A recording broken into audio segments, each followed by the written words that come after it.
An all-new 5 major organized crime bust. 23 people under arrest now accused of stealing guns and cash. Today, police revealed 4 organized crime groups are wreaking havoc. From aggravated robbery to kidnapping, burglary, and more. Let's take a look at this. New pictures from court documents in this case. These are a few of the people who have been charged, and investigators say the money, tens of thousands of dollars, is all stolen. FBI, open up!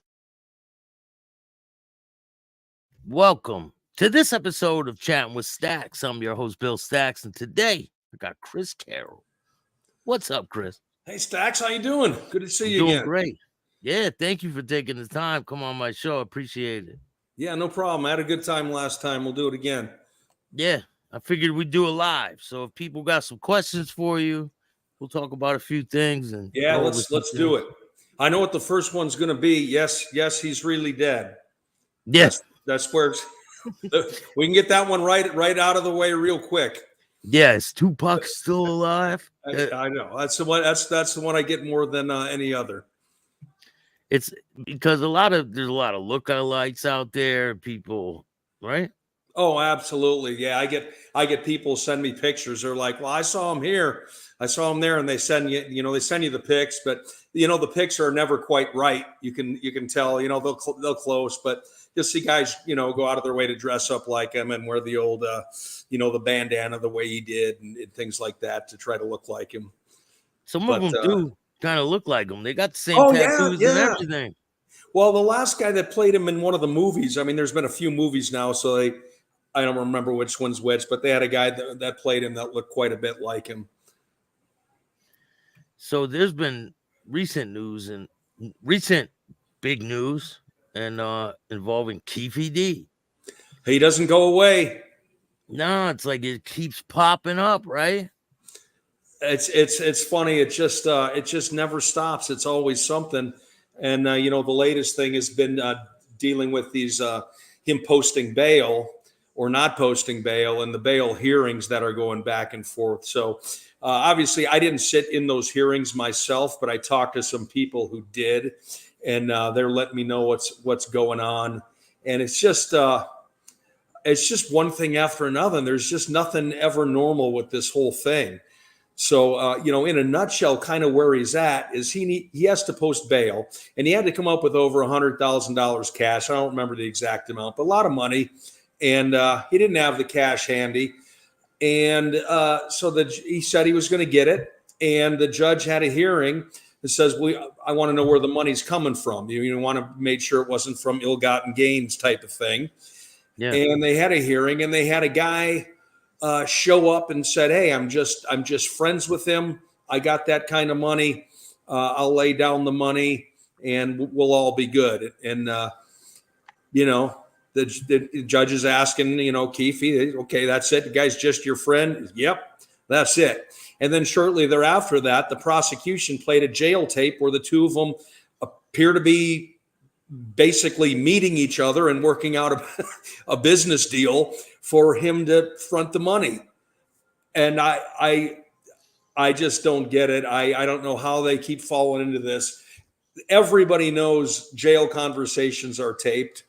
There's a sign on the wall next to the phone that says it's taped. And when you get on the phone, the little recording starts off by saying this message is taped. It interrupts you constantly too while you're talking. And they just keep doing it. So I don't know what to say. So he's still as of 2 days ago, I don't think anything's changed then. He's still in jail. And where the status is and what the judge is going to say about this money coming in, I really don't know for sure. We'll just kind of have to wait and see. But it doesn't look to me like I'd be surprised if he bails out. That's a lot of cash to come up with. And I don't know that he's got those kind of resources. What kind of business plan could he have with the guy Whack 100 is the one that tried to put up the money? Right.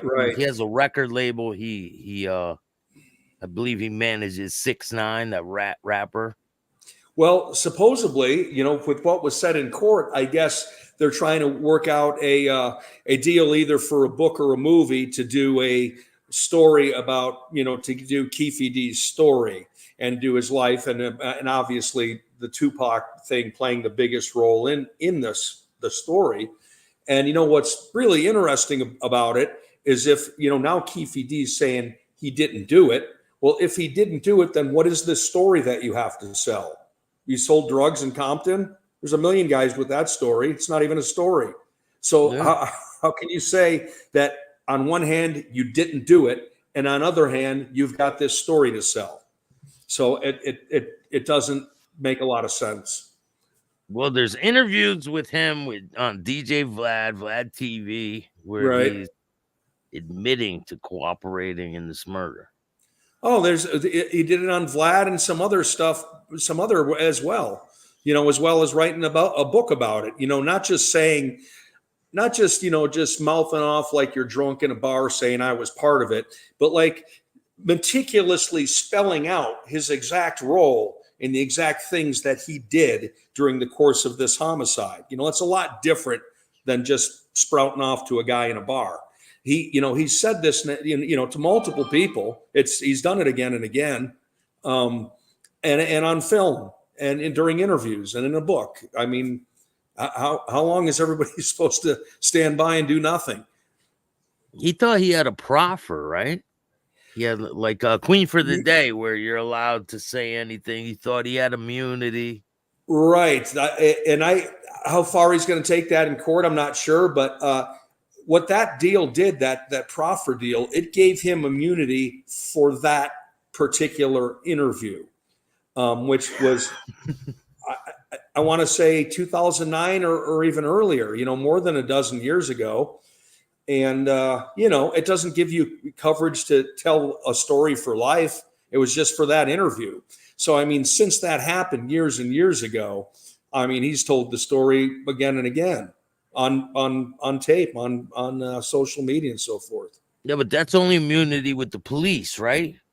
The police do an interview, they give you immunity, and then after you leave there, you can't speak of it again. Well, right. And not only that, but I believe, and this is going to come down to, to court decisions, but it only gives you immunity with those police that you talked to and on that interview.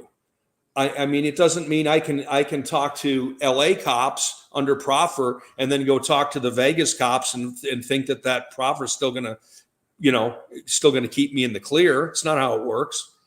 So, and that's without even the feds coming in. At this point, I don't really see the feds coming in yet, but I don't really see signs of that yet at this point. It's possible though, right? It's possible they could do it. Sure, they could go there. I think they'll probably wait and see how this plays out if he beats this case. If he beats this case, would they be able to pick it up? They can pick it up, but not with you do run into double jeopardy issues if he just outright beats it. They can't charge him with the same thing. They would have to go. They would have to go with a different route with it. Joey Merlino, they did it too. Yeah, I don't know about his case, but I mean, there's a lot of technicalities. Even though when you say murder, you have various types of murder. Accessories to murders, murder one, murder two. I mean. There's federal violations and so forth there's still plenty of things they can come after him with if they chose to do so without having to go after, this first degree murder charge, which is, I shouldn't even say first degree. I don't even know, but they're going with obviously a murder charge. Man, you're supposed to be testifying in this case. Right? Last I talked to the DA, that was the plan. I will probably testify. We talked about that. For now, that looks like where it's going to go.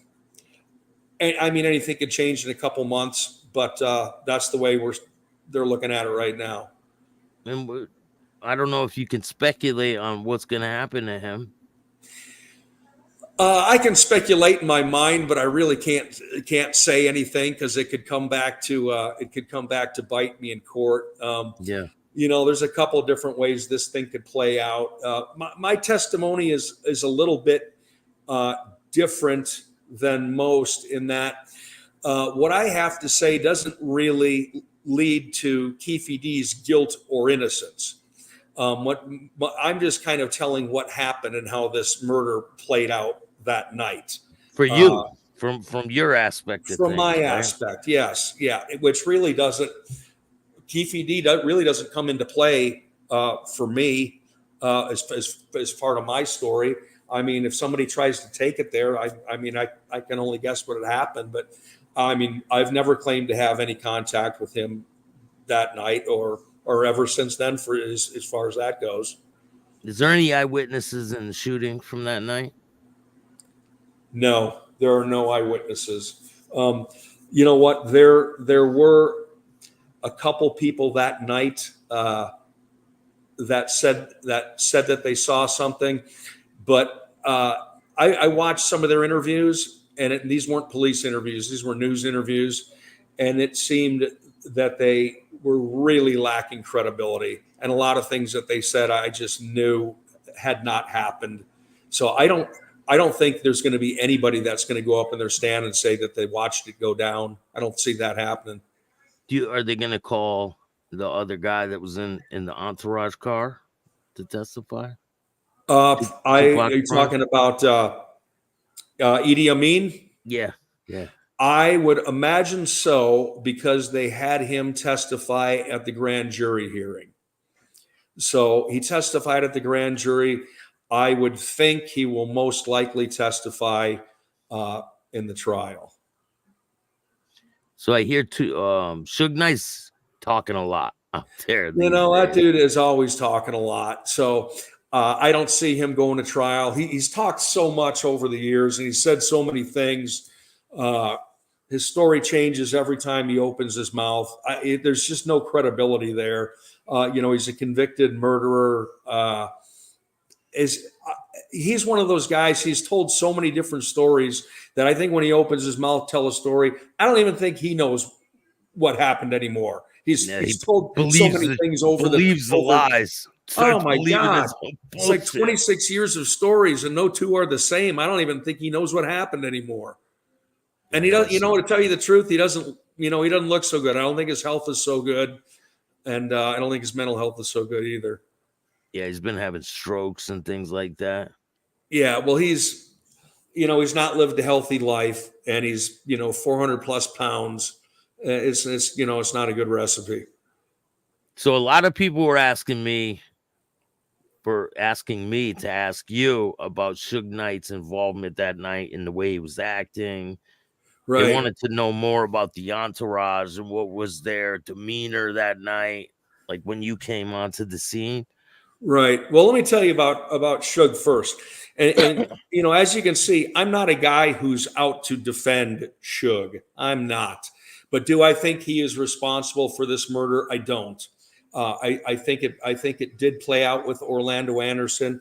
I think having Tupac dead does nothing but hurt Suge Knight. It doesn't help him at all. It just hurts him.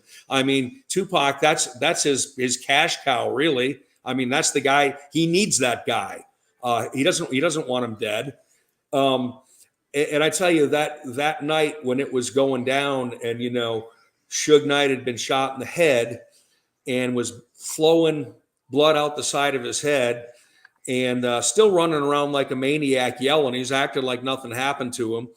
But he was definitely seriously concerned for Tupac. He was almost kind of in a panic when he was yelling, because we could all see Tupac was, he's in big trouble. He was hurt really bad. And, Suge kept running up on my back, while I'm with Tupac, and he's yelling at him, "Pack, pack."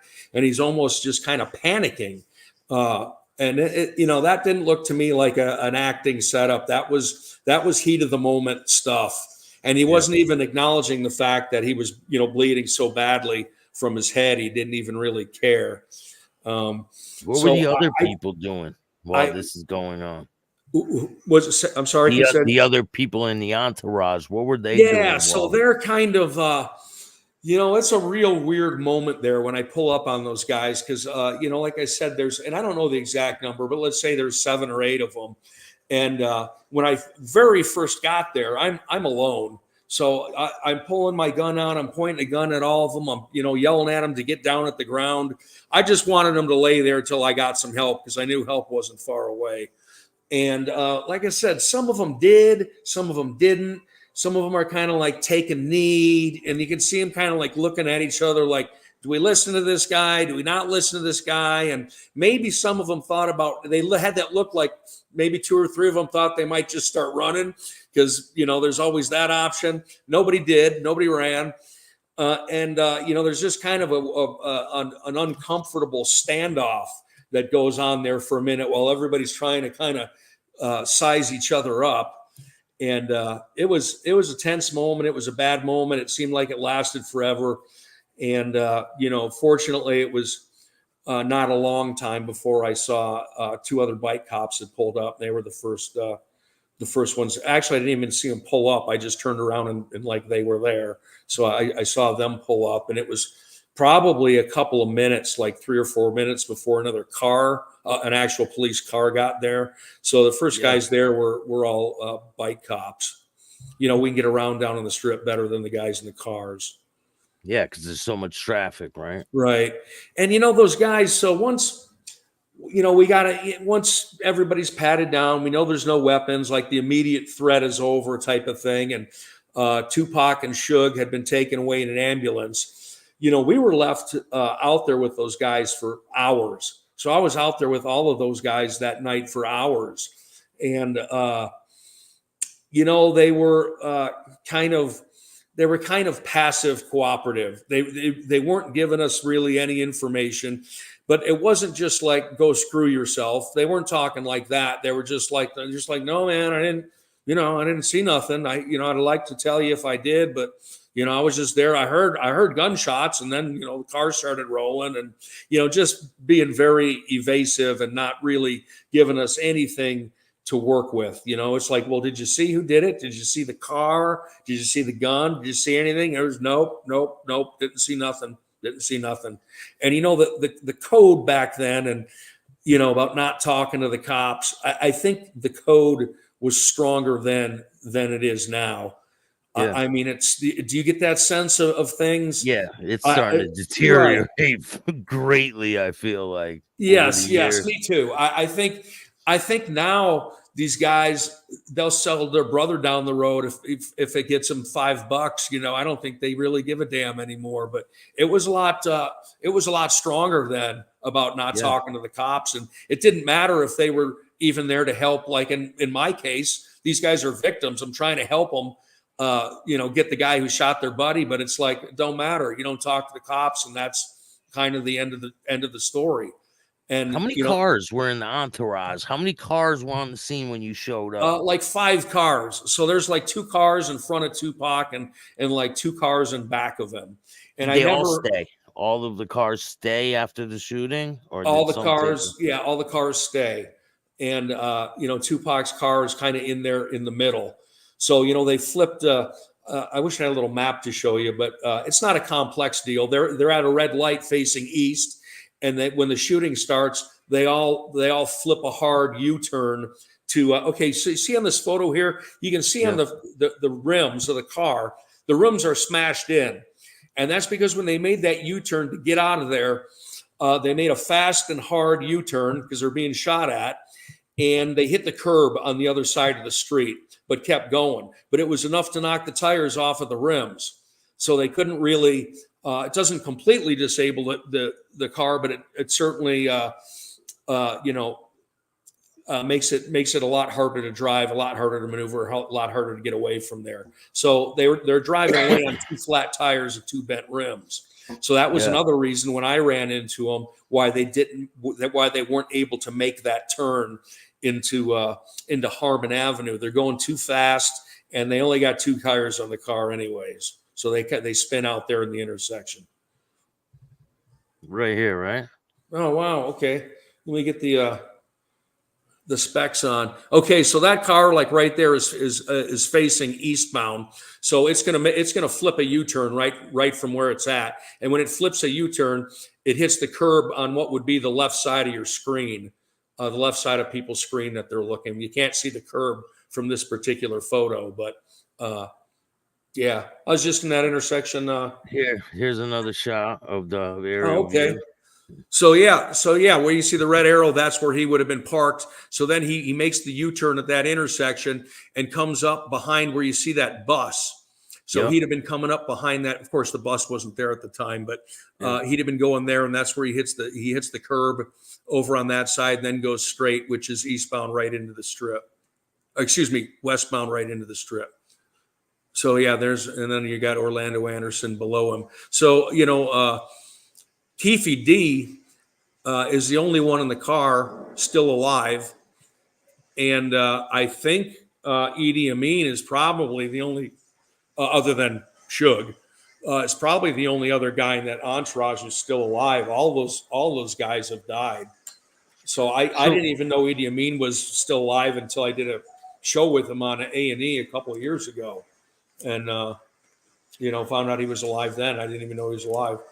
Here's another aerial view. Shooting takes place, and then they speed off down the block, right? So right around. Can you see my mouse? Right. So you're heading. So it looks like the red would be Las Vegas Boulevard. So it's where them cops hear the shots, right?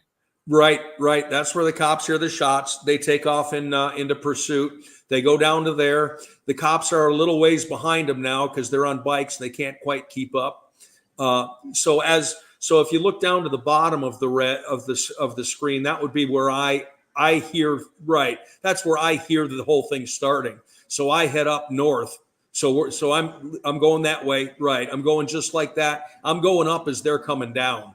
So the shooting happened here. Did they turn and go back this way, or did they come down this way? No, they went just like that red line is marked.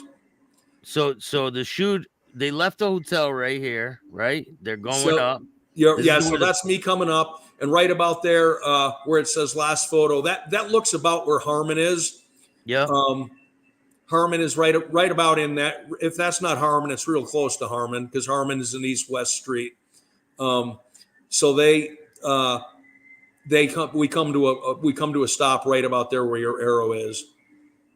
And like I said, I don't know this overhead shot if that was taken in '96 or if it was taken now, because that terrain has changed a bit. Not completely, but it's changed a bit. So it's a little bit harder to tell from just this aerial photo, but that would be a pretty accurate representation of where the shooting is, and then where I meet up with those guys. So you see where it says shooting takes place, right? Right. So Tupac leaves his hotel. He goes up this street. That last picture was taken. He bangs this right, and then boom, he gets shot at this corner. So does he turn around and then go back down? Yes. And then boom, he crashes the car right around here, right? Yes, he spins out in the intersection, and I'm coming from down below, and I run right up south, and we literally run into each other right at about that spot. All right. Yeah, because it gets confusing. Yeah, no, that was a pretty good graphic right there that shows it pretty well. So is this the building where those cops were with their bikes? Right. Yes. So they're in there. They're in a parking garage. So it takes them a minute to get down. They're on, I don't know exactly what floor, but they're on there. So it takes a little while to get down. They're on their bikes. So everybody's got a little bit of a head start getting out of there before they can even start chasing.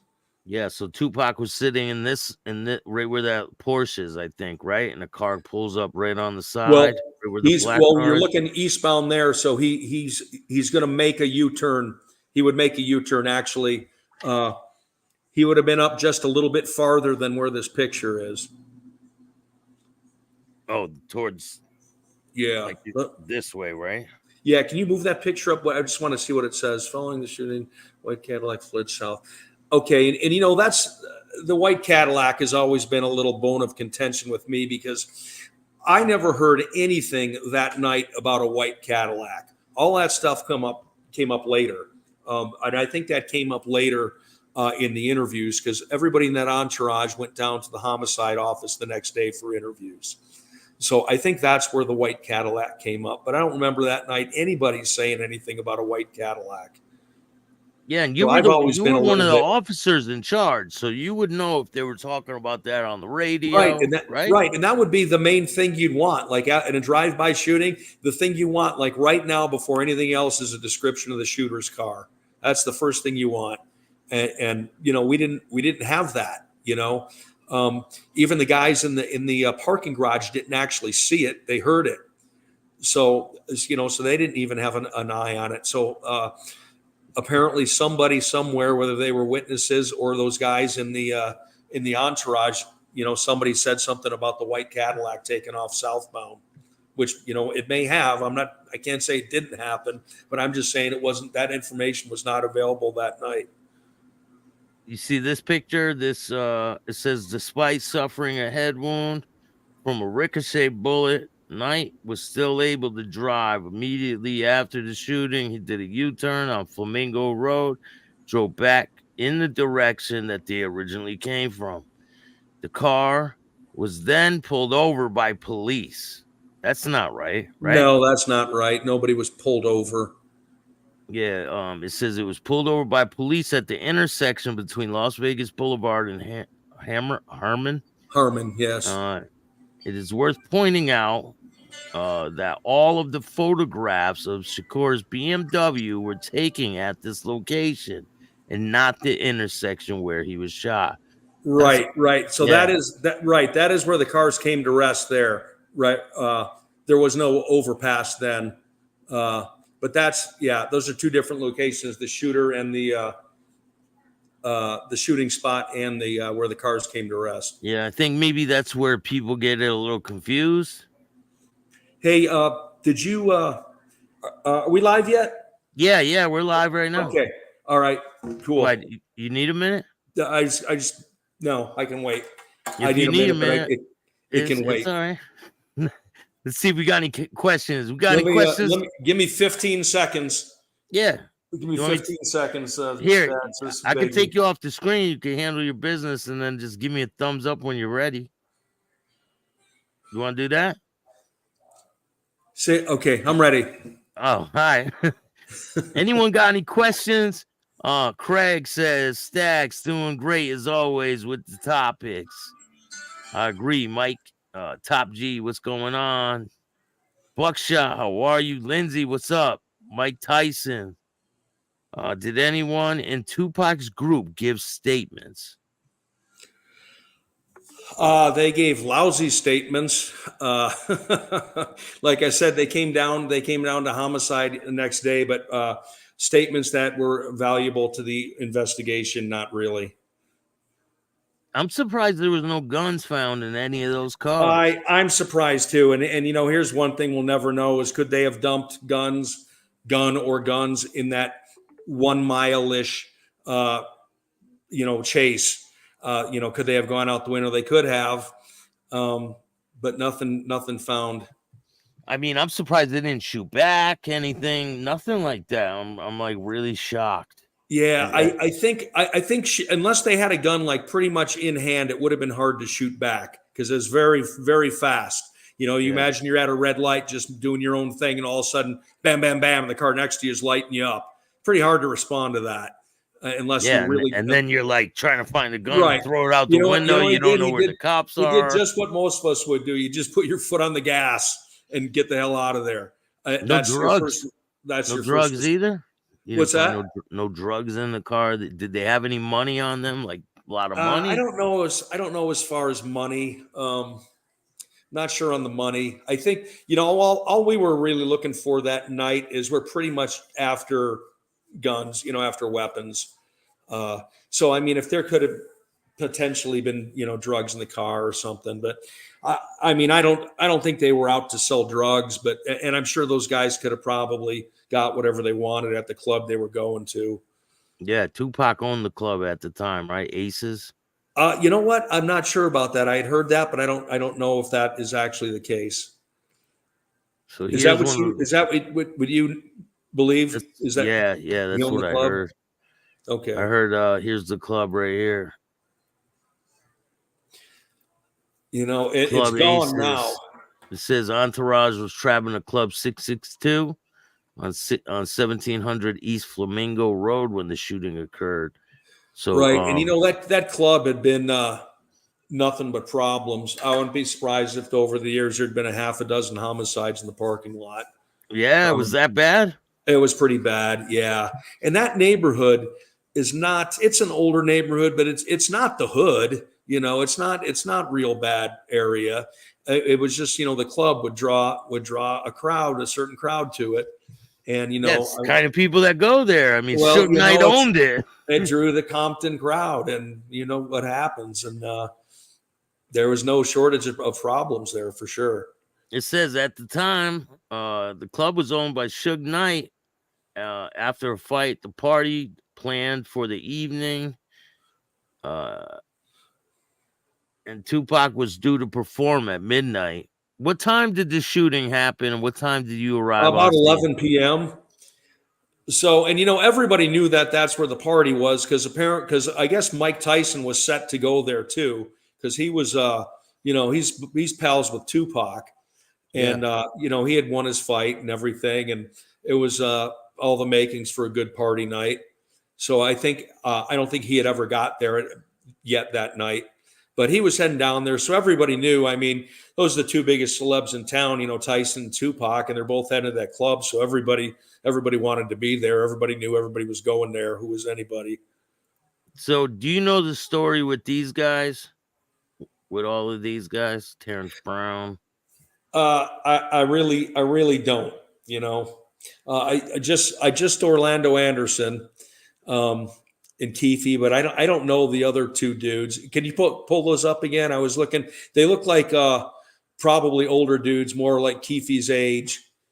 So I don't know if they were relatives to him or distant relatives or pals, but you know they look more Keefe's age than Tupac's age. Keefe D said he was driving in the white Cadillac with his nephew Orlando Anderson and two other Southside Crip members named Terrence Brown and DeAndre Big Dre Smith. Well, he said he was driving, but he didn't say he was the driver, right? Because it's my understanding he was driving in. He didn't say he was the driver. He was right. Because my understanding, he says he's in the back seat with Orlando, and he apparently hands the gun to Orlando because Orlando is on the side right next to Tupac. You know, which would have put them, you know, 3 feet apart. I mean, they're right there, stopped at the red light together. He just hangs out the window and pops. Yeah, you're right there. Because I've had you know, people ask me, it's like, well, the bullet groups are in a tight pattern, but does that mean he's an expert shooter? I go, no, he's like 3 feet away, 2 feet maybe. No, you don't have to be an expert shooter. All you have to do is point the gun out the window and start blasting. Yeah, you close your eyes when you do it. You're probably gonna nail them. Right, exactly. Yeah, you said they were grouped around the door handle. Right. I remember that when I went to grab the door handle, there were shots just like right all around that door handle, and then a couple more spread out, and you know, one or two in the windshield, but on the side of the windshield, you know, not like right up in front of it. I believe he was shot, but not seriously. Like Pac. Who are you talking about? Oh, was there anyone else shot besides Suge and Tupac? No, just Suge and Tupac. That's it. So, I mean, I think the shooter definitely knew who he was going for. You know, he's got all those cars pulled up, and he only went for the one. So that's wild. This picture was like, what, a couple minutes before he got probably killed. Yeah, probably minutes before. I mean, it was definitely that night, and I think this is just some citizen who saw him, right? I think that's all that was, just some citizen who saw him and snapped a photo, and that's so. You remember all this is the exact clothes he had on when you pulled him out of the car, right? Right, and he's got. I was going to say, yeah, you can see a pretty big gold chain and some gold jewelry hanging in the front. I remember he had a lot of jewelry on, a lot of gold. Yeah, it was that chain right there. Yeah, probably. Yeah, it was big. It was not just something like a normal guy'd be wearing around. And there was a bunch of blood all over. You could see the shots in his chest. Yeah, I could see kind of the shots like through the clothing. Like I said, there was a lot of blood. There was so much blood, it's kind of hard to tell exactly where the shots are coming from. You could see the general area. I could see that they were torso shots and chest shots. So on the wound? I knew he was on it. I was just trying to see where it was from and trying to see if there's anything I could do. And then I noticed like he's also shot in his hand, in his leg, and I'm just like, oh man, this guy he's just shot up all over the place. And he's still, like I said, he was still breathing. He wasn't breathing well, but he was still breathing. And so there's no really CPR you can do for anything. It's kind of a tough spot because there's not a lot you can do for the guy. And I think, this situation and even other situations too, as a cop, it just always sucks when you beat the ambulance there because now you're the first aid guy. And, we have our first aid training, but I mean, it's pretty basic stuff. And we don't carry medical gear and that type of thing. And for somebody, to have serious life-threatening injuries out there, there's just nothing you can do for them. Have you seen other people with life-threatening injuries like this since you've been on the show? I have seen a lot, but usually they're dead by the time I get to them. So I've only seen in 25 years two where I was actually like in a position to get a dying declaration to say, kind of what happened and who did this. They're usually dead. I mean, because they die pretty quick, but that's only happened twice. And I didn't get, Tupac and one other guy, and I didn't get information from either one of them. So for that to happen is pretty rare. We have about, maybe like 150 homicides a year in Las Vegas. So, and in the 90s, there was a lot of the gang stuff, a lot of the gang shootings were probably even more prevalent than they are now. I mean, the city's bigger. We have more people. So with that comes more homicides. But I just think the whole gang scene was a lot more active than it is now. Are you surprised at the response you got from Tupac when you were asking him who shot you? Can't really say I was surprised. I more kind of like disappointed. There's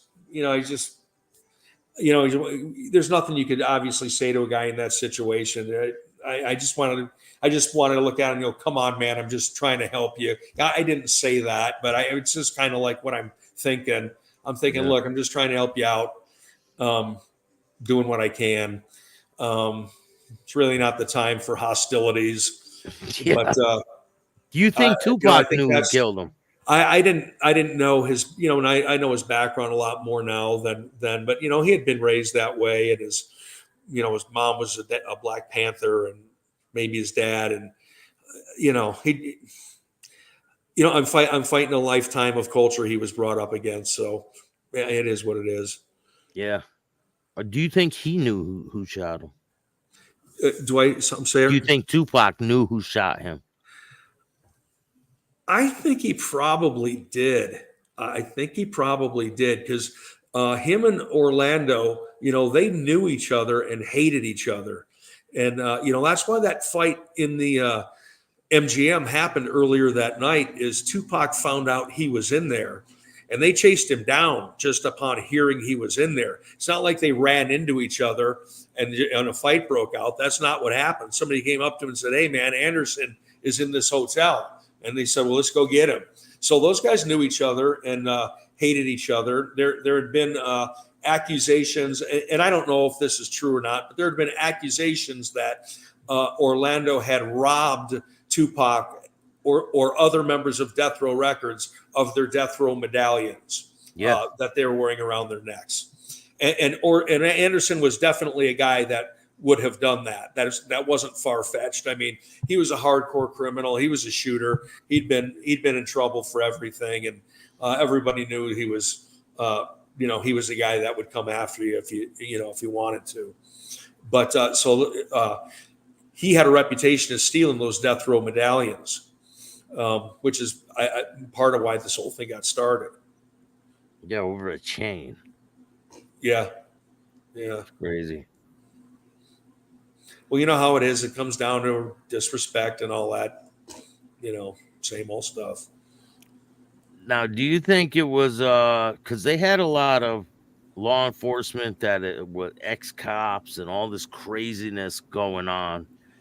Do you think that there was kind of like cover up with some of this stuff with the people who killed Tupac? I don't think so. I know that there was one guy who later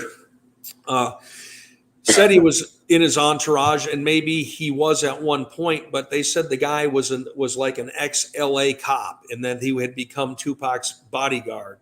And matter of fact, and I know for sure that guy is no longer alive, but that guy had once told a story about, he came into the shooting scene because he showed a badge, and that had a badge, and therefore we all let him walk through, just like walk right in there because he showed a badge.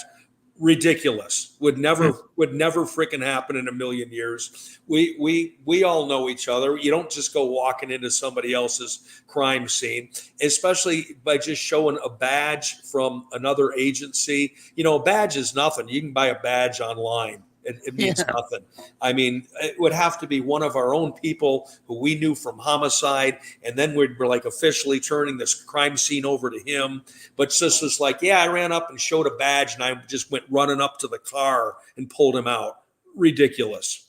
So, and that guy's not around anymore. But no one, and I was a supervisor on that scene. And if any type of situation like that where there's another cop involved or somebody from another agency, that immediately goes to a supervisor right away, every time.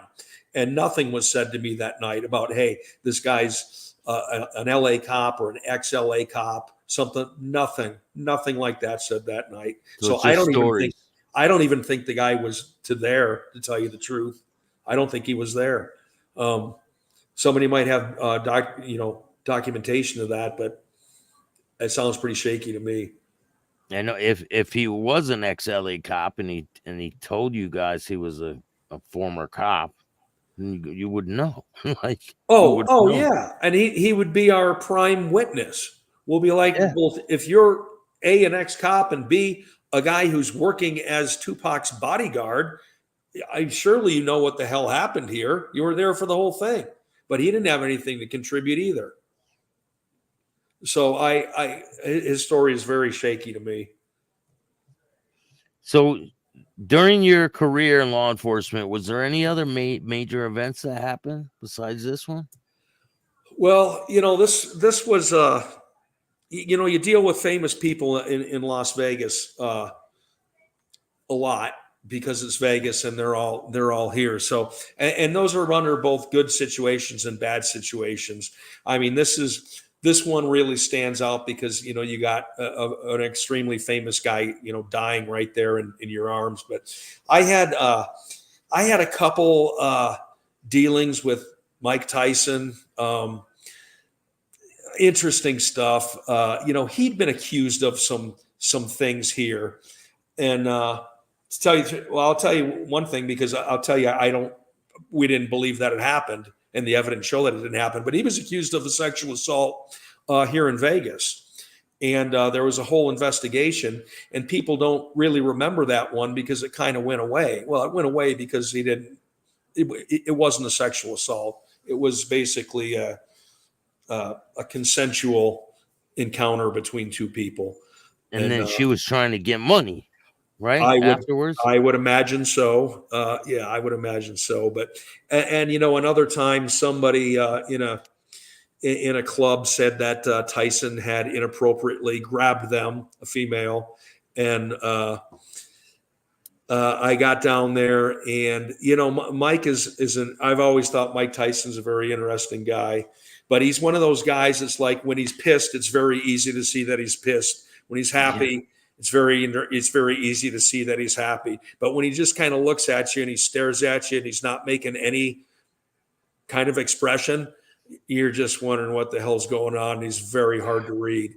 And that night, I went to talk to him about it. It's just very low key type of thing. Hey, why don't you just tell me what happened? She's saying this, she's saying that. And Mike's just kind of just kind of stonewalling me. And I'm just going, oh man, this. I was just thinking, I hope he doesn't hit me. I couldn't tell if he was pissed or what. Like I said, when he's like that, he's very difficult to read. And what happened with the way that ended is the girl, some of his entourage, Mike's entourage, talked to the girl, and all of a sudden it was, oh, everybody says it's okay. We all changed our mind. Everything's good. No problem here. And I'm sure I can only speculate. I'm sure she got a handful of cash, and that was the end of that. And it went away, and I went away. So they called the cops. You guys show up where? At a hotel? A club in Vegas. And, this is a long time ago, too. We're talking the 90s. But, another time I came across, I was in a new name. It's called Summerlin's part of town. In the 90s, it was brand new. And I had caused to go up there at like 5 a.m. And when I was coming out, I looked kind of in the Rocky Desert area off to the side, and I saw this brand new, tricked out, very nice Ferrari sitting like up in the rocks, like somebody had drove it into the desert rocks. And, those things only have about a 1/2-inch clearance on the bottom. So of course it's stuck. So I'm like, okay, this is interesting. So I got out, I looked at the car, super nice. It's got the engine under glass and the whole bit. And I looked at the seats, and the seats, it had leathered embroidered seats with boxing gloves that said MT over the boxing gloves. And I was like, clearly this is Mike Tyson's Ferrari. So I went and drove up and down. I go, he's apparently drove it into the rocks. And I'll drive up and down the street and try to find him. And I drove up and down the street, never did see him. So I had the car towed away, and I'm sure he got somebody to come pick him up. That's but so there's been all kinds of little things like that with Mike. I can't say I've had really a bad experience with him. But he's been a Vegas guy for a long time now. He's spent a lot of time here. He's had houses here. His child died there, right? Passed away. I know he lost a child. I don't remember if that was Vegas. I wasn't part of that incident. I thought it might have been back east, but I would have to check on that. What about O.J. Simpson? You deal any dealings with? I wasn't involved in it, but I was talking to the guys who would. I was in sexual assault at the time, and the robbery guys were handling the case. And we would have our meetings twice a week and go over all the cases and stuff. So I would kind of hear what was going on with that whole OJ thing, even though I wasn't part of it. But it was interesting, and I was happy to see him get some prison time out of that. If nothing, I was like everybody else. Everybody knew he was getting prosecuted because he was guilty of murder. Everybody knew it. We knew it, but that doesn't mean that he didn't also, have some guilt on his hands with this robbery thing. And it was the case itself, the robbery case, very, very weird case, very weird case. Like, it's his own memorabilia, and he sold it. Now he's stealing it back. And it's like, this case is a mess. I don't think if it were most other people, the case would have really gone anywhere. But it was like, okay, it's O.J. Simpson. He screwed up. So now we're going to push him on that. He went to prison for it. He did years behind that deal. Yeah, it was a long time. I'm surprised he made it out of prison. Apparently he, from what I hear, was treated well there. Unfortunately, I'd like to see him do some kind of hard time, but I guess his celeb status kind of stuck with him in prison. We did, it was my squad. We did the Mayweather domestic violence case. So there was always, I had domestic violence for a couple of years, and you're always going to get athletes involved in that. It comes up. So Mayweather was probably scene like.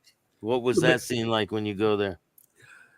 I tell you, I sat in on Mayweather's interview. I was actually on the other side of the glass watching it, and watching his interview right before he was arrested. And, people say to me, because Mayweather, is kind of known as being a cocky guy and a loudmouth, although he's seemed to have calmed down quite a bit over the last few years. And people say to me, I bet when he was interviewed, he's probably all cocky and going off and screaming, being a fool. I was like, absolutely not. He was a complete. He was polite. He was professional. He was totally not like you would think. I mean, he still ended up getting arrested for the crime, and he did a few months. He did a few months behind it. So there was that case. I was just surprised when I met him in person how small he was. Man, is that guy small? I mean, he's fast as lightning. Don't get me wrong, but small guy, and he seems to have done well with himself since he got out. But he was, he only did a couple months, and it was kind of almost entertaining because he, obviously he's got a lot of financial resources, so he had his lawyer in court just about every day, it seems, down there trying to explain one reason or another why he shouldn't be in jail or he can't be in jail, to the point where it's like, well, the diet there is ruining his athletic career because he can't eat healthy. So to save his career, he needs to be let out so he can eat healthier food. I mean, none of this stuff worked. It was good to see the system still held him in check. He did some time there. But he seems to be doing a lot better. And, we'd get a lot of, NFL guys, Major League Baseball guys, a lot of them getting duped by prostitutes, Would they call cops after they got duped? Oh, yeah, absolutely. People do. They do all the time. But they're like, hey, I got drugged and my Rolex got stolen, my wallet got stolen. And these guys are losing sometimes tens of thousands of dollars to these prostitutes. So, yeah, they call in and obviously some of them don't. We don't hear about them, but a lot of them do. So there'd be a lot of people that were victimized as well. Or you'd get, we had a couple of guys, NFL guys, big, tough, strong guys, but they'd be flashing that wad in the club, flashing that wad of cash, and they get outside, bam, a couple guys would hop on them, beat them half to death and take their stuff. That's happened a number of times. So what about Charlie Sheen? Any dealings with him in Vegas? Who's that? Charlie Sheen or any actor? No, never dealt with Charlie Sheen. And a lot of them I would hear secondhand info. Hey man, somebody's at this guy's house right now or that guy's house. And if it was a domestic violence thing, I'd usually get called out there. But it seemed I would say for sure athletes tend to get in trouble quicker than movie stars do. Were you working there when the lion attacked one of them guys there? Yes, Siegfried and Roy. So that was Roy. I wasn't at that scene, but I knew I had a friend that worked in that show, and I talked to some people about it. And that was just it was just a nasty ordeal. And for some reason, Siegfried and Roy wanted to cut the lion all kinds of slack. He didn't. He didn't understand. He was trying to protect his ground and, blah, blah, blah. And the people there, and now a lot of people that are experts in the field going, that was an attack. The lion went directly for the neck. It knew exactly what it was doing, picked him up like a rag doll and shook him and damn near killed him. It was a bad injury. He never did recover from it. Yeah. I don't think he ever performed again. But just very close to killing him right there in the scene. Were you working when the Las Vegas shooting happened? I was not. I was retired by then, but I did go down there because at the time I was teaching active shooter classes. So I did some media interviews down there at the scene the next morning. So even having not been there, just being at the scene the next morning, it was just absolutely hideous. And people had asked, you got 50 something people laying there dead. And, it just, this scene is as bad as you can imagine. And, people had asked me, they're like, well, you've been a cop 25 years. What's the most people you've seen in one place killed at one time? And I'm like, 3, and all of a sudden you go from 3 to 50 plus. And it was just a hideous situation. There was nothing about that whole thing that was normal or routine or really played by any of the rules or statistics that you usually hear. It was just a very very bizarre thing, but it shows you if you've got one determined person, they can do a lot of damage if they want to put some effort into it. They stepped up the security out there quite a bit after that happened, right? Yes, and a lot of the major resorts now have basically their own SWAT team, and it's mostly composed of former SWAT officers. It's expensive to do that, but I think they just looked at it and said, we don't have a choice. It's just something we have to do. So when you go into some of the bigger Las Vegas resorts now, you'll see what appears to look like a SWAT team, sometimes just walking through the casino. I mean, they're clearly not regular security, but I guess the determination was made. You just got to have them. You figure you call the police, by this time a regular SWAT team can get there. It's just so much damage has been done. You just got to have something to get there quicker to deal with the situation. Yeah, you think if they had someone like that nearby, it would have been taken care of a lot sooner. It could have shortened the time span for sure, because it did take. It's so difficult. Here you got a guy, and I think he was on the 32nd floor. Don't hold me to that exact number, but just to figure out from looking at from the outside of a building to go inside and figure where that room is, that is not an easy thing to do.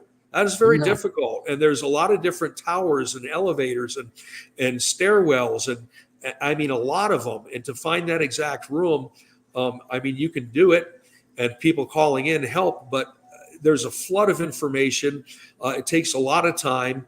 The first thing you can count on when something like that happens is misinformation. And, talking to some of those guys that were the first guys that got called there, they said the first thing they were told, it was New York Hotel, which is about, which is the next block over, full block or two over. So you got misinformation coming in from everywhere. Very hard to stop something like that with as quick as you can. That was a crazy situation. Really crazy. Yeah, it's just as bad as it gets. Well, we got tons of stuff we could keep talking about, man. It's been great. I always like hanging out with you and chatting. Yeah, I like having you on. A lot of people. When are you coming out to Vegas? I'll be out there soon. I'm working on some things, filming a series. I start back filming on the 7th. I'll be out there probably in the next maybe 2 months. Okay, yeah, well, look me up. Yeah, definitely. We'll get a Kool-Aid. Yeah, man, definitely. Thank you all for watching. Craig, Sonny, what's up, Sonny? Kenneth, still got people watching. I appreciate all you guys. Thank you so much. Are you going to be working on a book or anything like that? Do you have any documentary or movie deals or anything? I would say probably. Yeah, I would say probably. Still going to be a little bit of time. Because, if I do a book, the last chapter's got to be about the trial. So yes, got to wait till that's over, so right? That's going to be just to sit and wait here for a while for that. But, all this, that's scheduled for November. It's all of a sudden really not that far away. So start working on it now. Maybe you'll maybe get there. Maybe I get there on time. Tightened up by the end of the trial. You could write it as it goes, right? Well, thank you so much, man. I hope you have a great Staxx, day. Man, it's good talking to you. Yeah, you too. And I'll talk to you soon. All right, brother. Take care.